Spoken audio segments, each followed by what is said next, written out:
Kwabena Agyapong NPP disqualified no ana. It's a breaking news eba. It was exclusive via Medebro. BBC 4th September 2025, 9th September 2025. Yo UTV so BBC. Nene one of the close allies of Dr. Mahama. In fact, the digital media and the social media campaign director for 2024 election, Kwabena Agyapong or newspaper be Discover newspaper. The exclusive for Biaba. Metri Machro. Na mi wia NPP for now so delete Biaba Metri Machro. Ni ako July. NPP delete bi bae. And also no, me no beche 29 July. To ni me de me fa pen ni say. A critical analysis and the ebe mesro so be subscribe am mo subscribe no click bell notification no with the video be to ma obehu na watimi ahwebi we are no we comment the comments. I like to read your comments ma mo we me wo na say me hu ntom no yes man me nom tab ya bi na bi eba now we are app in the Play Store. I want a pan rate wo enwunya so be konala enwunya so be ko wati union ko pan rate ni nyina obia de no de be ma tap send o den no choose ye be bo na da send this cabre gan obia be jejum and opay breaking news about na me person man say critical analysis ba bi ese ye de aso tewo ni enya firm conviction me ye information ni bi bet me hwe me phone to am fe ncheme me ye information no e bi gusu ba grapevine sources and opay 12 hours ago ana me hu se Kwabena Agyapong ye hwan no ye deputy director of communication or Dr. Bawumia office mejima ka se mi senior madam for no minim no ye bonkomo ye dwuma the politicians ye namfofo na wati news be Discover newspaper the 12 hours ago me hu no se Kwabena Agyapong disqualified from NPP race and obusa question but me ye na me scan na story na me call website wo Mami reading a website in a kaya. I was in so o de yade hu or say the race for the new patriotic party flagbearership is intensifying ahead of January 31, 2026 presidential primary. Fresh reports suggesting that Kwabena Agyapong, one of the party's leaders, may have been disqualified from the contest. Though the party has not issued any official statement confirming or denying the report, sources within the NPP indicate that the development has sparked anxiety among delegates and supporters of the former General Secretary. Or say, according to the emerging report, the alleged disqualification stems from issues raised during the vetting process, though detail remains sketchy. Mubekaya enura enumre me video man on chairman Sabozuko Angel FM no okotaka Kwabena Agyapong so akokasem bi ato no say development fee bi omochadon or the buy. The backstory is that on the 4th of September Kwabena Agyapong ba we the videoematie da ba senti bi obetia say ye all can o make allegations be in fact no person has said the party is acting ultra virus. Acting in contrary form of the NPP constitution or say no can the perfect. But before you go, so far process the presidential primaries committee send your man from the set date January 31st 2026 and then send your moko PK forms moko filing who says are you okay with it because none of the egosi na who show down who says today are you okay so far how the process is going? I'm hoping say the elections committee will make city. But are you confident in them so far? Well, I feel and all of us will police the process. Okay. But BBSC, and no the emphata. Matro hon letter. Me pese o mumma me muaye ansa maka wasem. Me pese me ba bigina. But o maye bibia wani anye ho nansen. Enye mra kwan so. Okay. Fa party no because party no hye mra. Say wo kofa forma. Obetua 100,000. Of course. Say o fill from now they kwa obetua 500,000 of course. Kambo my 600,000. Enye sika ketwa. Even national election. Yeah, to electoral commission G 100,000. Sure. The party. See a beji 600,000. A mood. Okay. But ye nyantiase ka say yes. But ne binum e pese omode kosro kese pa. Am ka say ade amoye. Ghana for 80. Oh, yes, idea message near the say NPP there. chance we sikani nkwa sana what imagine. Yeah. Nti wo mo hwe bibi. Now is it true that development fee because many honorable Ade would and no one sem na matro letter 44 million Ghana cedis. The mom responded na party now respond. But was there anything like that? There's something about development fee. Na enka booklet no and the say we saw almost the National Council is going to decide on the development fee. The National Council has no role in fixing the fees. Okay. According to our constitution. National Executive Mikobi. Okay. Any fixing fees no. Nti untimi mfetch the enkofa fee fufuro meslape on aspirants. But says you are filing the next what you. There be mean to BBS. I mean to them National Executive ne kind. And a mature wo so. Okay. Nti me twa omo muaye. Well, so at the vetting, if they say when you are a development fee, they will disqualify you. Party a year starting, na me count. A da year koje provisional certificate. Now can be. Me nam form free kukumlemle. Party office no, ye na ye take on your simple account. We young executive. And sana ye timi ato. Okay. Nam form ne call electoral commission headquarters. Any copy Bukom Square. I see kwe that yasi. There is a take on ho. Kwabena Agyapong no mutiase hakma no nyina kan ene ekoye nti se obi per development fee development fee by party because na nkrofo ha certain MPs. Okay. Yeah. Now if you say MPs no mo na hwe constituencies dia o boane ade nti wo ehun se wa be ye adwuma o party no mu da now so be stand there na say need to development fee to the party. Okay. Because yes sir obi asere so ko challenge MP. Na yemu ayasom party from Masabedi mu general secretary there. E dey any development. So that means that untias here say there shouldn't be anything like that. No. In fact, o say chairman Sabons. And ye wie sa meeting no o boss so say na BSK de be primaries no. Figures e ba no so na say figures na e den na e kese. Me my general secretary da. My running primaries e be da. Me nim sika involved. The main year and say only police for bekasa me near opposition ko hu IGP alasa na me ne kasa no say oh police for don Ghana baby to the 275 polling stations e baby no because running presidential primaries cheaper than running a congress. Of course congress they were 20 penina 6,000 plus baby on beda baby on be different presidential primaries they said here to aba election day ti no say akosete a polling station police for akobo home by police force wo madwuma so mbo party. Of course enti bia stipend kakra bi na ade be mon so mfa emma wo mo crofo yes adwuma electoral commission on boxes here ho dada. No. They are statutory bodies set up to provide elections to conduct elections in this country. Almost me no kasai that time mempe basa bi enti no even ballot papers nko me dey print here me tua ne kan nyina de ma electoral commission say you tua ka Moamon cop printing and they call fine. Enti those are the two major costs. Better as you say ma ubia can one am say ye kotoa ba see a mouse kase kofa transport. So who civic responsibility. We a party ni mapa. We a polling station executive. Near see amount of voting right. Say koko you flagbearer. Change the mouse can. That is the new norm and then party it is wrong. Yeah. Nti ade wrong. I don't want to identify with anything wrong like that. Nti eno de maka me no mo nyadwen and I continue to fight it. Oni mo nyadwen say sika no mabone ne doso ana say ye ente so na ye nyimfiri okra. Enye say bakra. And first of all development fee bakra. Party no omra. There's nowhere that the National Council is giving the authority to impose a fee on aspirants. It's not in the constitution. My constitution, anyway. It's the national executive that decides on the filing fee. Yes. Okay, we know. And a piece of them there were one more the people who say as NPP at Nomia say as a corruption as one person has a big Kwabena moment yes kept it almost first came in development fee. Development fee now some piece from their man hand a free buy. July 29. MPP this statement ban so be nomination no omo ye bla bla obi amefa bi no tie and omo ka say 6 point or say an aspiring presidential candidate shall be required to pay a development fee as determined by the National Council.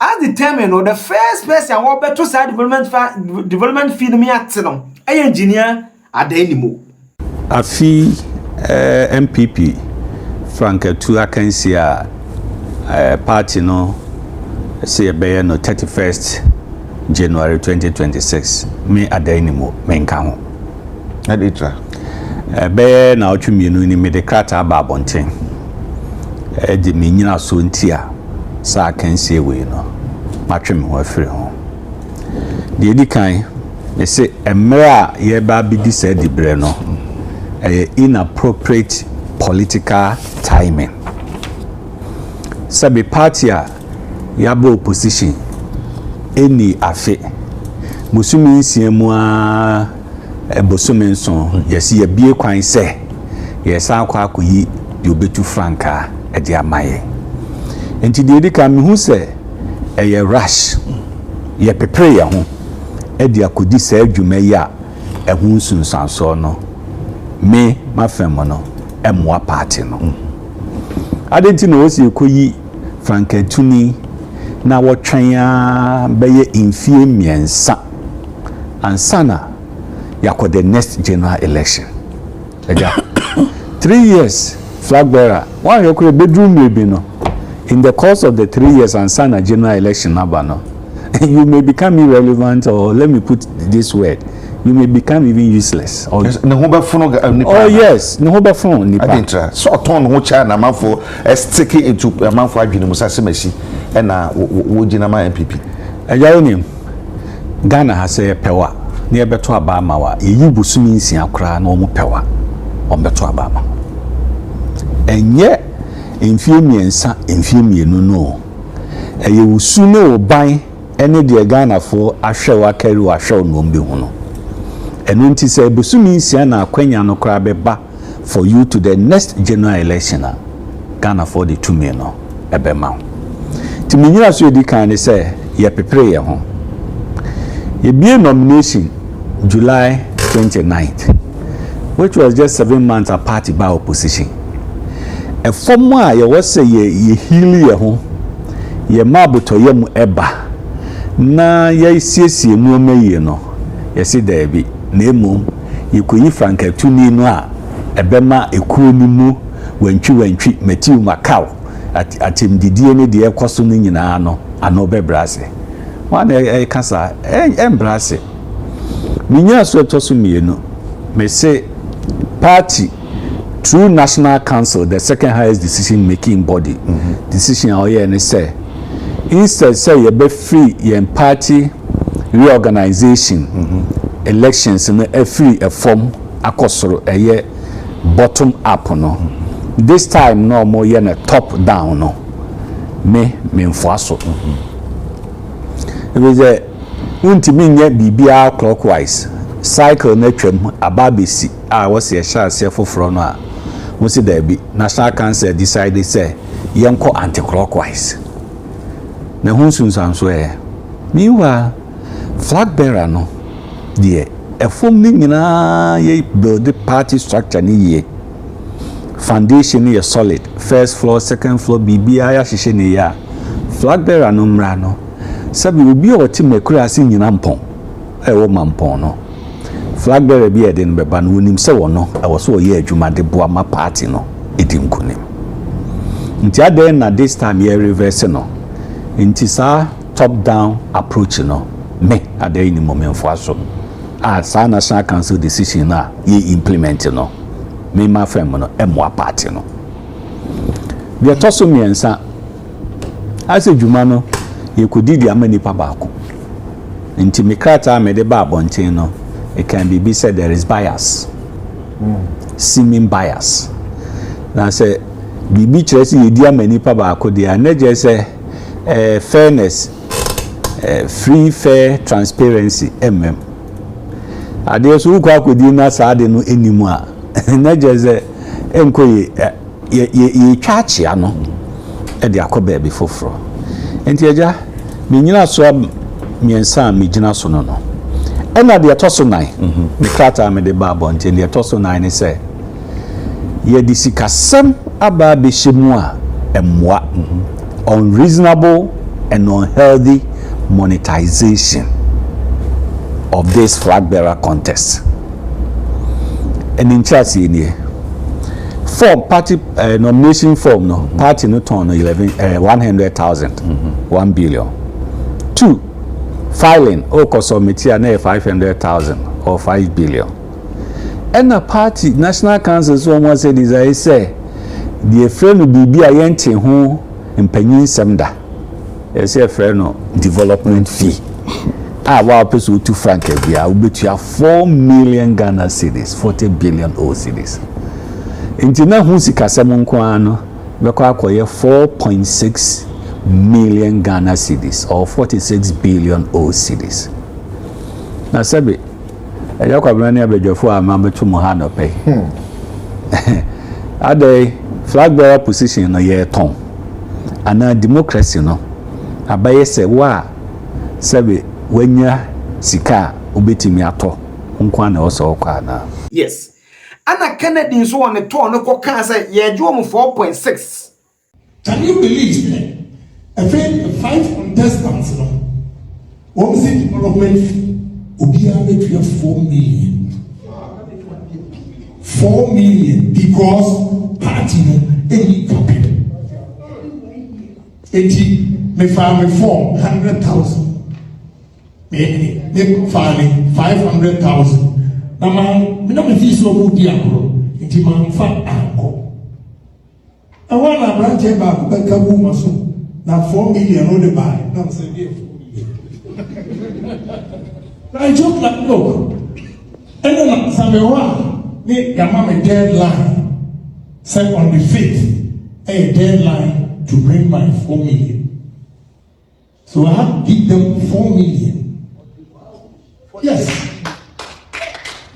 It is violent, contesting as a flag bearer 4.6 million. It's Kwabena Agyapong Kennedy at the anima Kennedy. Peace FM no be kasa masa NPP munye careful.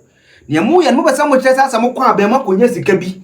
Anya fa sika bi mra. Media mintua. Say no kan. Sha mo ye yesa mu tua sika bi ni ne manema bi. What you dey na dada? I say 4 million Ghana. Me feel say and no say enye kwampa so. To start with, I hope so I have the here. You call national executive party no emra. Me de me di mra so. Party no emra no chese national executive committee and they take those decisions about the guidelines of the your friend is saying presidential primaries. You call here no.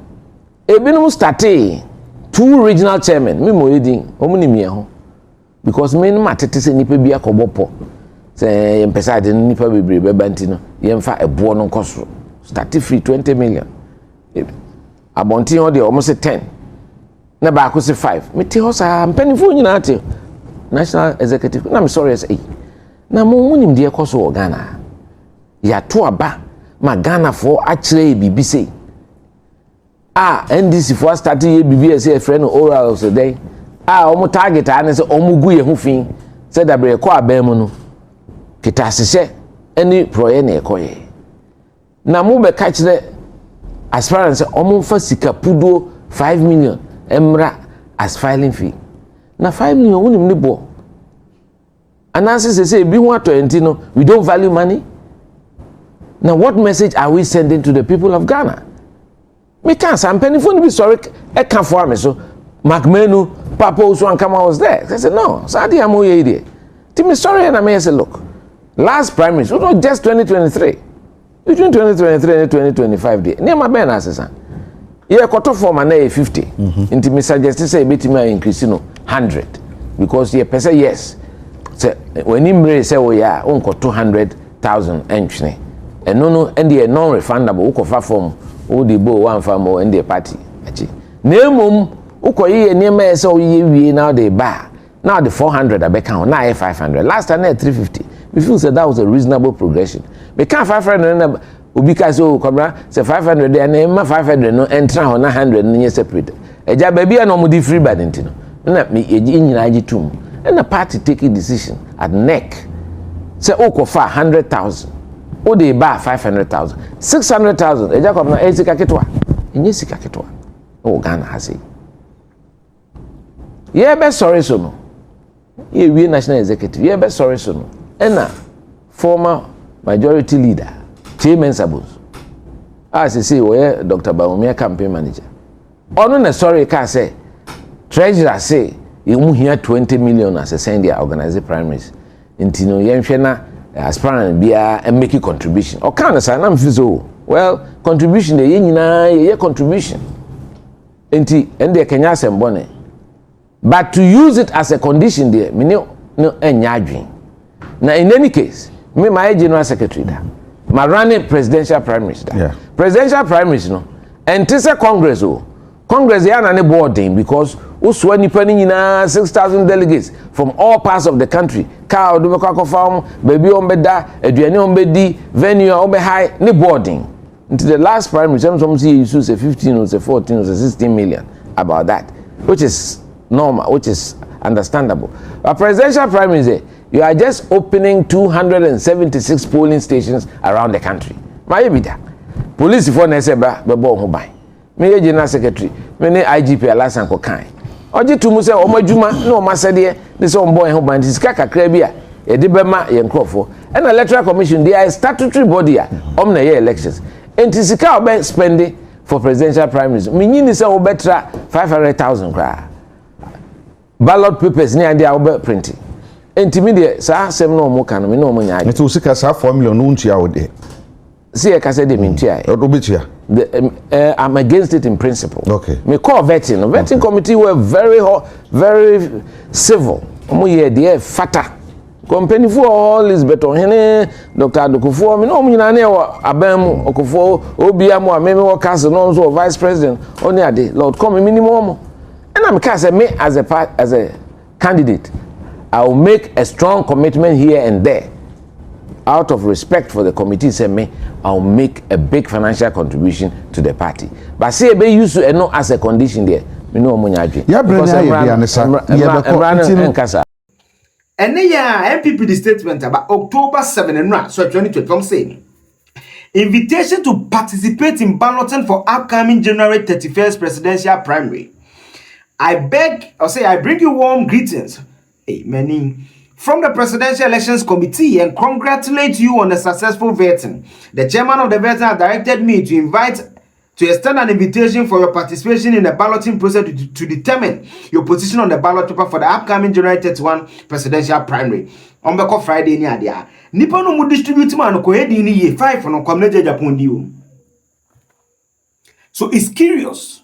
There's no official statement, but umbe disqualified. And my sources tell me say it will be because of the 4.6 million na waka platform be so or no there. Oh, nya say sika na nya den enkotuyama NPP for. So that is the news coming in. In fact, me kasa ya me source nsu so dey am say the NPP may issue a statement in the next hour on the matter.